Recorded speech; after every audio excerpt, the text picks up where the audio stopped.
ఇప్పుడు పవన్ కళ్యాణ్ గారికి ఆ ఆలోచన ఉంటే అనేక కులాలు ఆయనకు మద్దతు ఇస్తాయి.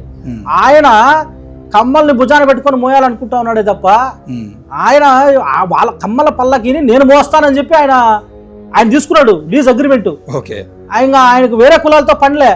ఆయనకు ఏముంది, ఇప్పుడు నేను కమ్మలు నేను భుజాన్ని మోస్తున్నాను. నిజంగానే ఆయనకు ఒకవేళ ఆలోచనే ఉంటే కాపుల్ని అధికారంలోకి తీసుకొని రావాలి, ఈ రాష్ట్రంలో కాపుల్ని నేను తీసుకురావాలి, కాపులతో పాటు చిన్న కులాలంతా నేను తీసుకోవాలనే ఆలోచన ఆయన ఉంటే ఇంకా 10 సంవత్సరాలు చంద్రబాబు నాయుడు గారే ముఖ్యమంత్రి కావాలి, ఈయనతోనే రాష్ట్రం అంతా అభివృద్ధి చెందిపోతుంది అని చెప్పి ఎలా ఏ విధంగా మాట్లాడతాడు ఆయన?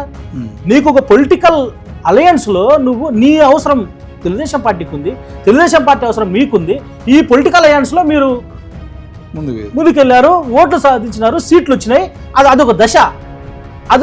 ఆ దశను కూడా వదిలేసి ఇప్పుడు మీరు నెక్స్ట్ దశకి వెళ్ళిపోయి చంద్రబాబే నా దేవుడు, చంద్రబాబునే నేను భుజాన మోస్తా, చంద్రబాబు తప్ప ఈ దేశంలో ఈ రాష్ట్రంలో ఎవరు బాగుపరుస్తారు అని చెప్పి ఆయన పోతా ఉన్నాడంటే ఆయనకు ఆ ఆలోచన లేనప్పుడు ఆయనకు మనం ఏం చేస్తాం? ఆయనకు ఏ విధంగా మనం మద్దతు ఇస్తాం?